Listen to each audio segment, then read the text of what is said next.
हाँ बच्चों, आज हम करेंगे डायवर्सिटी ऑफ लिविंग वर्ल्ड। हमारा पहला वाला टॉपिक हो गया था कि लिविंग थिंग्स होते क्या हैं, और हमारा क्या है डायवर्सिटी ऑफ लिविंग वर्ल्ड। अगर डायवर्सिटी ऑफ लिविंग वर्ल्ड की बात करें तो there are vast diversity of living things in our earth. हमारी अर्थ के अंदर अगर अर्थ के ऊपर बात करें तो बहुत ही वैरायटी के ऑर्गेनिज्म प्रेजेंट हैं। अलग अलग तरह के जीव हैं, ऐसे ऐसे जीव जिसको हमने देखा तक नहीं है, तो अलग अलग तरह के हैं। और अगर हम बात करें बायोडायवर्सिटी, डायवर्सिटी होती क्या है? डायवर्सिटी का मतलब होता है अलग अलग तरह के जीव। और बायोडायवर्सिटी की बात करें तो डिफरेंट डिफरेंट टाइप ऑफ जीव, जो भी जितने भी एनिमल्स होते हैं, अगर वो हमारी अर्थ पे जितने पाए जाते हैं सॉरी, सबको क्या कहते हैं? बायोडायवर्सिटी। और बात करें एस्टिमेटेड के नंबर के हिसाब से, तो एस्टिमेटेड जो नंबर ऑफ स्पीसीज है, स्पीसीज का अर्थ होता है अलग अलग तरह की प्रजाति। तो नंबर ऑफ स्पीसीज, जितनी स्पीसीज अर्थ पे पाई जाती है, टोटल अर्थ पे है, तो हमारा एक क्राइटेरिया बनता है कि हम इसके बीच में मानते हैं। तो क्राइटेरिया क्या है? 5 to 30 मिलियन स्पीसीज एग्जिस्ट करती है हमारी अर्थ के ऊपर। अब बात करें, इसमें सब आ गए 5 to 30 मिलियन स्पीसीज में। इसमें समुद्र के भी आ गए, सी एरियाज में जितने रह रहे हैं, टेरेस्ट्रियल जितने रह रहे हैं, जो भी ऑर्गेनिज्म अर्थ पे प्रेजेंट है, ऑलमोस्ट सब आ गए इसमें। अब बात करते हैं the number of species that are known as described is about, कि जो हमारे जानकारी में जितने ऑर्गेनिज्म है या जिनको हमने डिस्क्राइब कर रखा है, वो कितने टोटल 1.7 to 1.8 मिलियन स्पीसीज है। अब डिस्क्राइब और नोन का मतलब, जिस तरह अगर मैं आपसे बात करूं मैंगो, तो आप मैंगो को जानते हो ना अच्छे से, कौन है, क्या करता है। अगर मैं डॉग की बात करूं, डॉग को भी आप अच्छे से जानते हो। तो मीन्स ऐसे जिन एनिमल्स को, जिन ऑर्गेनिज्म को हम जानते हैं, वो हमारे कितने टोटल 1.7 to 1.8 मिलियन स्पीसीज है। अब आप देख लो, हमने 5 to 30 मिलियन स्पीसीज में से सिर्फ अभी तक इतनी मिलियन स्पीसीज डिस्कवर कर रखी है, बाकी हमारी अभी रहती है। अब बात करें आगे, तो इस 1.7 से 1.8 मिलियन स्पीसीज में क्या क्या है वो देखना है। तो इसमें 1.25 मिलियन स्पीसीज कौन सी है? एनिमल की। और एनिमल के अंदर अगर बात करें, एनिमल्स की जितनी स्पीसीज है, 1.25 मिलियन स्पीसीज एनिमल्स की है अर्थ के ऊपर। तो बहुत ज्यादा डायवर्सिटी है एनिमल्स की। अगर इन कंपैरिजन ऑफ अगर प्लांट की देखें तो प्लांट की कितनी 0.5 मिलियन है प्लांट की स्पीसीज, अभी तक जितनी हमने डिस्कवर कर रखी है उसके अंदर। तो एनिमल में जितने एनिमल, अलग अलग तरह की स्पीसीज एनिमल की प्रेजेंट है, उसमें से इंसेक्टा, जो हमारे इंसेक्ट्स होते हैं, कीड़े वगैरह होते हैं, जितने भी कीड़े अलग अलग टाइप के आप कीड़े देखते हो, सारे के सारे इसके अंदर आ गए। तो कीड़े क्या है, सबसे लार्जेस्ट ग्रुप में आते हैं।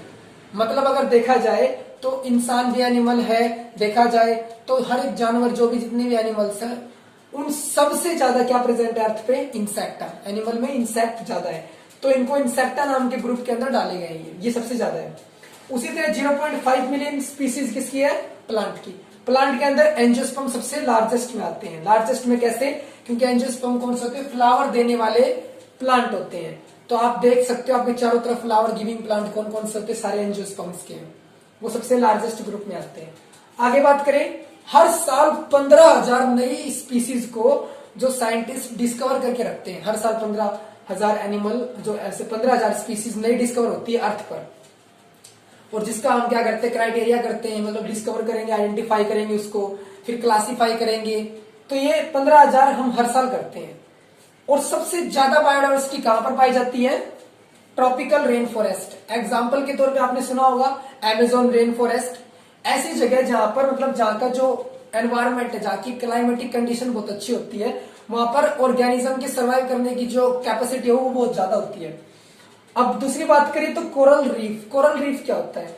कि समुद्र की बात करें यहाँ पर, समुद्र के अंदर जो अलग अलग तरह की देखते हो आप, समुद्र के अंदर जो नीचे का सबस्ट्रेट होता है, नीचे का जो सरफेस होता है, उसमें कई एक ऑर्गेनिज्म जुड़े हुए प्रेजेंट होते हैं, जो नीचे के सरफेस से जुड़े हुए प्रेजेंट होते हैं, वो हमारे कोरल रीफ होते हैं।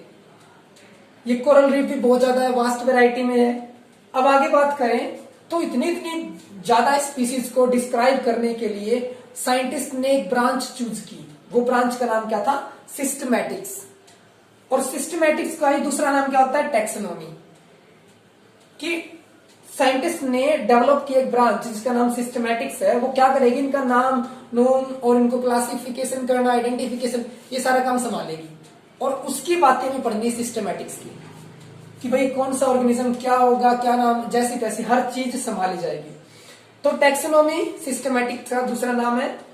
तो इस बात को अप्रूव किसने किया? द टर्म सिस्टमैटिक्स, टैक्सोनॉमी और क्लासिफिकेशन, तीनों टर्म का मतलब एक होता है। इसको हम इंटरचेंज कर सकते हैं, तो आप कंफ्यूज मत होना। कहीं भी अगर टैक्सोनॉमी देखोगे तो सिस्टमैटिक्स देखोगे, टैक्सोनॉमी देखोगे तो कुछ सोच कर चलना, ठीक है ना। इसको कितने बताया था?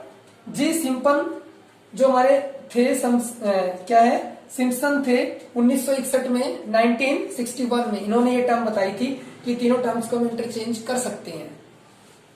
अब आगे चलते हैं, इतना आप फटाक से नोट डाउन कर लो।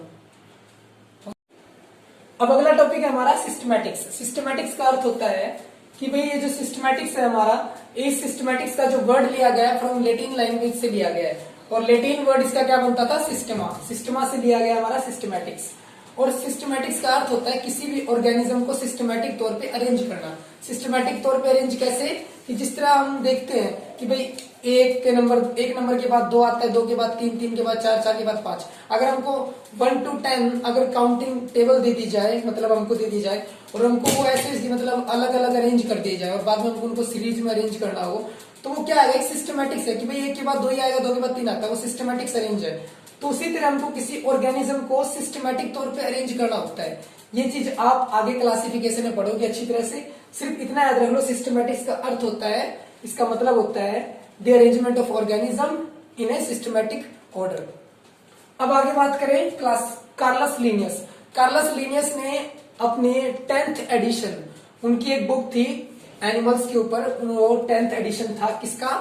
सिस्टमा नेचुरी का। उसके अंदर उन्होंने सिस्टमा वर्ड इन्वॉल्व किया था, जो कि कहां से लिया था? सिस्टमा से लिया गया था, ठीक है ना। अब आगे बात करते हैं स्कोप। सिस्टमैटिक्स का कहां स्कोप बना? पहले तो सिस्टमैटिक्स का कोई स्कोप नहीं था, लेकिन आफ्टर सम टाइम इसका जो स्कोप है वो बहुत ज्यादा फैल गया। कैसे? क्योंकि इसके अंदर क्या क्या इंक्लूड हो गया? इसके अंदर इंक्लूड कर दिया गया आइडेंटिफिकेशन, क्लासिफिकेशन, नोमेनक्लेचर और इवोल्यूशनरी रिलेशनशिप्स। अब आइडेंटिफिकेशन का मतलब होता है किसी ऑर्गेनिज्म को, कोई भी नया ऑर्गेनिज्म को धरती पे मिला है, उसको हम आइडेंटिफाई करेंगे। आइडेंटिफाई करने का मतलब क्या है? उसके अंदर से देखेंगे अंदर क्या क्या है, बाहर क्या क्या है, मतलब एक्सटर्नल और इंटरनल दोनों कैरेक्टर जांचेंगे। उसके बाद क्लासिफाई करेंगे। क्लासिफाई कैसे? जांचने के बाद पता चला वो कुत्ते की प्रजाति है या फिर कोई मैंगो है, तो हम क्या करेंगे? उसको मैंगो में रख देंगे या फिर उसको डॉग्स में रख देंगे। तो ये रखना डॉग्स में और मैंगो में क्या कहलाता है? क्लासिफिकेशन। तो उसको क्लासिफाई करेंगे।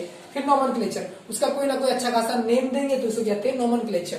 बाकी इनके बारे में एक्सप्लेनली आगे है, बाद में पढ़ेंगे अपन। इवोल्यूशनरी रिलेशनशिप, जो इवोल्यूशनरी रिलेशनशिप है ना, इसका मतलब क्या होता है कि दो ऑर्गेनिज्म के बीच में हमको रिलेशनशिप देखनी है। किस चीज की रिलेशनशिप देखनी है? कि ये कितना ज्यादा मॉडिफाई हुआ, वो कितना लेस मॉडिफाई है, या वो कितना कॉम्प्लेक्स है, ये कितना सिंपल हुआ है। अब कैसे? कि जिस तरह एग्जाम्पल के तौर पे हम कितने मॉडिफाई हैं अगर as compare to chimpanzees, monkeys, इनसे, तो ये हम दोनों के बीच में क्या है? Evolutionary relationship. हमें क्या इवोल्यूशन हुआ है, क्या मॉडिफिकेशन हुई है। आगे सिस्टमैटिक्स फर्दर 2 पार्ट्स में डिवाइडेड है, old systematics and new systematics. जो ओल्ड सिस्टमैटिक्स थी वो उसका सॉरी, जो ओल्ड सिस्टमैटिक्स थी हमारी, उसका मतलब क्या होता है कि the study of diversity of living organism, living organism की डाइवर्सिटी का अध्ययन करना, स्टडी करना हमारा ओल्ड सिस्टमैटिक्स में आता था। और किसकी बेस पे करना था? सिर्फ मोर्फोलॉजिकल कैरेक्टर। अब मोर्फोलॉजिकल कैरेक्टर कौन से होते हैं? जो कैरेक्टर हमको सीधे दिखाई देते हैं, मतलब डायरेक्ट हमारे सामने, जिस तरह मैं खड़ा हूं, ये मेरी मोर्फोलॉजी है, मतलब बाहर का दिखावा। तो मोर्फोलॉजिकल कैरेक्टर के बेसिस में स्टडी करना हमारा ओल्ड में था। लेकिन फिर आई न्यू सिस्टमैटिक्स। न्यू सिस्टमैटिक्स किसने दी थी? जूलियन हक्सले ने। और जूलियन हक्सले ने यह बताया कि जो न्यू सिस्टमैटिक्स के अंदर इंटरनल एंड एक्सटर्नल दोनों कैरेक्टरिस्टिक्स थे, साथ ही साथ सेल, मतलब एक अकेली सेल का स्ट्रक्चर कैसा था वो भी था इसके अंदर, ठीक है। दूसरा सॉरी, इसके अंदर डेवलपमेंट प्रोसेस भी डाली गई थी एंड इकोलॉजिकल इंफॉर्मेशन डाली गई थी। किसकी? ऑर्गेनिज्म की। इकोलॉजिकल इंफॉर्मेशन कैसे? कि मतलब उससे कैसे हमको बेनिफिट है, क्या कुछ बेनिफिट, इस तरह कोई मेडिसिनल प्लांट है तो उससे क्या बेनिफिट है और कैसे हमको इकोनॉमी बढ़ा सकते हैं, तो वो वाली चीजें इसके अंदर डाली गई थी। इतना लिख लो, जल्दी से आगे करते फिर। अब आता है नेक्स्ट हमारा टैक्सोनॉमी। टैक्सोनॉमी क्या है? हमने पीछे पढ़ा था टैक्सोनॉमी और सिस्टमैटिक्स एंड क्लासिफिकेशन, तीनों टर्म को इंटरचेंज किया जा सकता है। किसने बताई थी ये? जी सिम्पसन ने बताई थी। कब? 1961 को। अब टैक्सोनॉमी क्या था? Term taxonomy coined bye APD Candolle ने। ये टर्म तो दी थी एपीडी कैंडोल ने, पर फादर ऑफ टैक्सोनॉमी कौन है? Carolus Linnaeus. अर्थ क्या होता है टैक्सोनॉमी का? टैक्सोनॉमी का मतलब होता है कि identification, classification, nomenclature is called taxonomy. Taxonomy कहा जाता है। अब नेक्स्ट आता है, इसकी बातें पढ़ते हैं टैक्सोनॉमी की। पहला आता है आइडेंटिफिकेशन। आइडेंटिफिकेशन क्या होता है कि किसी भी ऑर्गेनिज्म का अगर हम नेम देना चाहते हैं, नया कोई ऑर्गेनिज्म इस दुनिया में है, धरती पर है, उसका हम नाम देना चाहते हैं, तो नाम कब दे सकते हैं? जब हम उसको अच्छी तरह से डिस्क्राइब कर ले, उसकी अच्छी तरह से पहचान ले, तब दे सकते हैं। तो पहले उसको अच्छी तरह से डिस्क्राइब करना। और कैसे डिस्क्राइब कर सकते हैं? इंटरनल एक्सटर्नल कैरेक्टरिस्टिक्स के थ्रू, जिसको हम बोलते हैं आइडेंटिफिकेशन। फिर आता है क्लासिफिकेशन। क्लासिफिकेशन क्या है कि अब ऑर्गेनिज्म आइडेंटिफाई हो चुका है, होने के बाद उस ऑर्गेनिज्म को किसी न किसी ग्रुप में रखेंगे। जिस तरह वो ऑर्गेनिज्म आइडेंटिफाई होने के बाद पता चला कि वो एक डॉग था, तो उसको डॉग की पहले जो कैटेगरी होगी, बहुत सारे उसमें ग्रुप में पहले से बहुत सारे डॉग होंगे, उसमें रखना है उसको। तो उसको क्या बोलेंगे? The arrangement of organism into the group. Group के अंदर रखना है on the basis of their similarities and dissimilarities. अगर वो डॉग है तो कुछ ना कुछ सिमिलरिटीज उसमें डॉग वाली मिलेगी, और या फिर डिसिमिलरिटीज इज कॉल्ड क्लासिफिकेशन। अब हम क्लासिफिकेशन में कुछ एक पार्ट्स पढ़ेंगे, एक बार के लिए इतना उतार लो।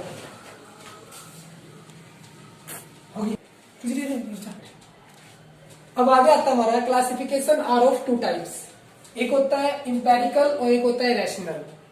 जो इंपेरिकल क्लासिफिकेशन है वो किस पे बेस्ड है कि क्लासिफिकेशन के अंदर कोई कैरेक्टर को चूज नहीं किया गया था, मतलब character are absent in this classification. पर इसके अंदर क्या है कि जो ऑर्गेनिज्म था ना, उसको अल्फाबेटिकली अरेंज करेंगे आप। जिस तरह ए वाले ऑर्गेनिज्म यहाँ आ जाए, बी वाले यहाँ आ जाए, ऐसे ऑर्गेनिज्म को अल्फाबेटिकली प्लेस करेंगे। किसी भी क्लासिफिकेशन, किसी भी ग्रुप बनाएंगे उनका, तो अल्फाबेटिकली बनाएंगे। लेकिन रैशनल में क्या था? रैशनल के अंदर कैरेक्टरिस्टिक्स बेस्ड थे। तो this classification based upon plant characters पर बेस्ड थी। कौन सी? रैशनल। तो रैशनल आगे फर्दर कितनी क्लासिफाइड की थी? फर्दर आगे ये हमारी कन्वर्ट थी किसमें? Practical classification, artificial classification, natural classification and phonetic classification. तो ये हमारी फर्दर 4 पार्ट्स में डिवाइड थी। कौन सी? रैशनल वाली। जिसमें अगर प्रैक्टिकल की बात की जाए तो प्रैक्टिकल क्लासिफिकेशन के अंदर सिर्फ हमारा ये किस पे बेस है? इकोनॉमिकल इंपोर्टेंस पर। इकोनॉमिकल इंपोर्टेंस, जो भी हमारी स्पीसीज होगी वो इकोनॉमिकल इंपोर्टेंस कैसे रखती है, वो उस पे बेस्ड थी किसी प्लांट की। अब इकोनॉमिकल इंपोर्टेंस कैसे? कि भाई हल्दी है, हल्दी बेची जाती है तो इकोनॉमी आती है। जो प्लांट, जिस तरह ओक्टा, जिस तरह जो भी हमारे मतलब प्लांट है, जिस तरह वीट, ये सब हमारे क्या है? इकोनॉमिकल इंपोर्टेंस में पार्टिसिपेट करते हैं। लेकिन कई प्लांट ऐसे होते हैं जो एक की जगह कई प्लेस को घेरते हैं। मतलब इन this classification single plant occupied multiple places. कैसे मल्टीपल प्लेसेस? अब हल्दी है, हल्दी को हम मेडिसिनल तौर पे भी यूज करते हैं और खाने में भी यूज करते हैं। पर गेहूं को सिर्फ बेचने के लिए या फिर खाने के लिए, मतलब बेचने के लिए, खाने के लिए की बात है क्या? इकोनॉमिकल। तो उसका सिंगल है, लेकिन इसमें क्या होंगे? मल्टीपल प्लेसेस को चूज करेगा एक अकेला ऑर्गेनिज्म। इतना लिख ले। चले फिर आगे दूसरी वाली पे, आर्टिफिशियल। अब आगे क्या आता है कि अगर आर्टिफिशियल क्लासिफिकेशन की बात करें तो ये क्लासिफिकेशन हमारी बेस थी, किस पे बेस थी? मॉर्फोलॉजिकल कैरेक्टर्स पर। मॉर्फोलॉजिकल कैरेक्टर्स पर ये क्लासिफिकेशन बेस थी। जो स्पीसीज होगी उसकी मॉर्फोलॉजिकल कैरेक्टर देखेंगे हम सिर्फ और सिर्फ क्लासिफिकेशन करने के लिए, मतलब उसके अरेंजमेंट करने के लिए ग्रुप के अंदर क्या देखेंगे आप? मॉर्फोलॉजिकल कैरेक्टर देखेंगे, मतलब बाहर से देखने में कैसा है वो। इन दिस क्लासिफिकेशन 2 और 3 characters are taken into account. मतलब सिर्फ और सिर्फ 2 और 3 कैरेक्टर के ऊपर ही स्टडी की गई थी। मतलब यही स्टडी पर्पस के लिए 2 से 3 कैरेक्टर को लिया गया था। अब एग्जांपल के तौर पे ये क्लासिफिकेशन किसने यूज की थी? लीनियस ने। लीनियस ने अपनी क्लासिफिकेशन में इसकी क्लासिफिकेशन आर्टिफिशियल यूज की थी। अब इसके आगे बढ़ते हैं, इतना आप जल्दी से उतार लो। अब आगे देखते हैं। तो लीनियस ने अपनी क्लासिफिकेशन में जब आर्टिफिशियल को यूज किया था तो उसने 24 क्लासेस डिफाइन की थी लीनियस ने। और हमें पता है इसके अंदर सिर्फ और सिर्फ मॉर्फोलॉजी लेनी है। तो मॉर्फोलॉजिकल बेस में कैसे कि उसने फ्लावर उठाया, उठा के फ्लावर को देखा और देखकर उसके स्टेमन देखे भाई कितने स्टेमन है। जिसमें एक स्टेमन निकला तो उसको बोला उसने मोनेंड्रिया, जिसमें 2 निकले तो डायेंड्रिया, जिसमें 3 निकले तो ट्राइंड्रिया। ऐसे करते करते वो 23 तक लेके गया। लेकिन जो 24वीं लास्ट की क्लास थी वो किस पे बेस्ड थी, उसके अंदर फ्लावर, उस फ्लावर में मतलब वो नॉन फ्लावरिंग बेस पे थी वो, मतलब उसके अंदर स्टेमन प्रेजेंट नहीं थे, तो स्टेमन नहीं थे उसके अंदर, इसीलिए उसको क्या नाम दिया उसने, क्रिप्टोगैमिया नाम दिया, या फिर नोनेंड्रिया भी इसको कहते हैं। इतना लिख लो जल्दी से, अब आगे करते हैं काम। अब आगे आता है नेचुरल। तो नेचुरल जो क्लासिफिकेशन दी थी वो क्या है, it is based upon overall morphological character, मतलब सारे हर एक मोर्फोलॉजिकल, मतलब है तो मोर्फोलॉजी पर ओवरऑल। ओवरऑल कैसे कि अगर बात करते हैं तो ये नेचुरल क्लासिफिकेशन दो में डिवाइडेड है, एक तो नेचुरल फॉर्मल और एक नेचुरल फाइलोजेनेटिक। अगर नेचुरल फॉर्मल की बात करें सिंपल, तो इसमें सिर्फ इंक्लूड करेंगे मोर्फोलॉजिकल कैरेक्टर, जिस तरह किसी को उठा के उसकी मोर्फोलॉजी देख ली, बाहर से उसको देख लिया, उसे क्लासिफाई कर दिया, अरेंज कर दिया। लेकिन अगर बात करते हैं आप इसके अंदर फाइलोजेनेटिक अब्सेंट है। फाइलोजेनेटिक का अर्थ होता है इवोल्यूशनरी रिलेशनशिप, इसका दूसरा नाम है फाइलोजेनेटिक। तो ये अब्सेंट है, तो क्योंकि उसकी मैचिंग नहीं करवाएंगे, दूसरे से मैचिंग करवा के भाई ये हाँ ये कैरेक्टर इसमें, ये कैरेक्टर इसमें नहीं है, ये वाला सिस्टम इसमें नहीं करेंगे आप, किसी दूसरे से उसको कंपेरिजन नहीं करवाएंगे। अगर बात करते हैं इसमें नेचुरल फाइलोजेनेटिक, इसके अंदर इंक्लूड करता है morphology as well as phylogenetic, मतलब इवोल्यूशनरी रिलेशनशिप करनी पड़ेगी, वो भी कैरेक्टरिस्टिक देखना है कि भाई उन दोनों में से कितना इसमें इवोल्यूशन हुआ, कितनी मोर्फोलॉजी चेंज हुई है, कितने मॉडिफाई हुए हैं। तो ये हमारा नेचुरल कहलाता है। अब आता है फेनेटिक, लास्ट फेनेटिक। फेनेटिक क्या है कि भाई it is based upon all characters of organism, organism के सारे कैरेक्टर देखे जाएंगे, इंटरनल एक्सटर्नल सब कुछ, वो हमारा फेनेटिक में आ गया। तो यहां तक हमारा ये होता है। अब इसको उतार लो जल्दी से, हो गया स्टार्ट। अब आगे आता है बच्चों हमारे पास से नोमेनक्लेचर। नोमेनक्लेचर क्या है हमारा कि नोमेनक्लेचर का अर्थ होता है किसी भी ऑर्गेनिज्म को एक स्पेसिफिक नेम प्रोवाइड करना, जो कि हमारी नई डिस्कवर्ड कोई भी स्पीसीज होगी उसकी, उसको क्या है नेम प्रोवाइड करना। और नेम प्रोवाइड करें किस लिए कि उसको इजिली आइडेंटिफाइड कर ले आप। अब आगे बात करते हैं तो it is divided into 2 parts, first local name, second scientific name.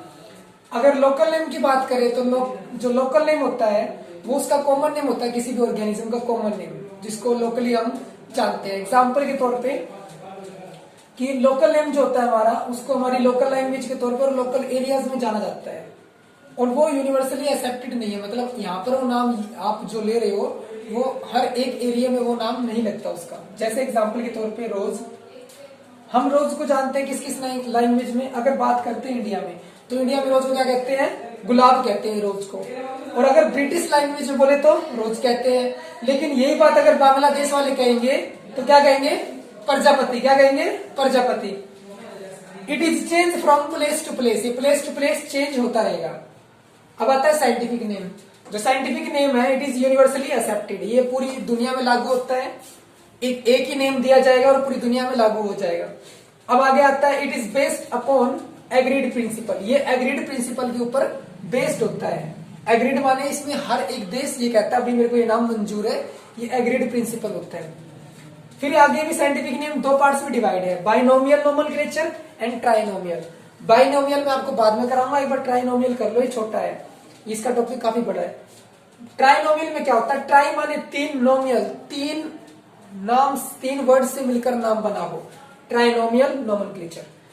It was given by Lamarck, इसको लेमार्क ने दिया था और क्या कहा था कि इसमें ट्राइनोमियल के अनुसार कोई भी किसी भी स्पीसीज का कोई नाम होगा वो 3 वर्ड से मिलकर बना होगा, ब्रासिका, ओलेरेसिया, बोटायरिस्ट, जिसको हम बोलते हैं कॉलीफ्लावर। ये साइंटिफिक नेम है, इसको आप पूरी वर्ल्ड में जाके कहीं भी लोगे ये यही नाम से चला जाएगा। जिस तरह हमारा नेम ह्यूमन का होमो सेपियन सेपियन, होमो सेपियन सेपियन, तो इसमें 3 वर्ड है, ये मतलब ये भी ट्राइनोमियल है। और ये 3 वर्ड का नेम आप पूरी वर्ल्ड में कहीं भी लोगे आपको जान जाएगा भाई मैन की बात कर रहा है, ह्यूमन बीइंग की बात कर रहे हैं। तो इतना हमारा है, आगे अपन नोमेनक्लेचर नेक्स्ट वीडियो में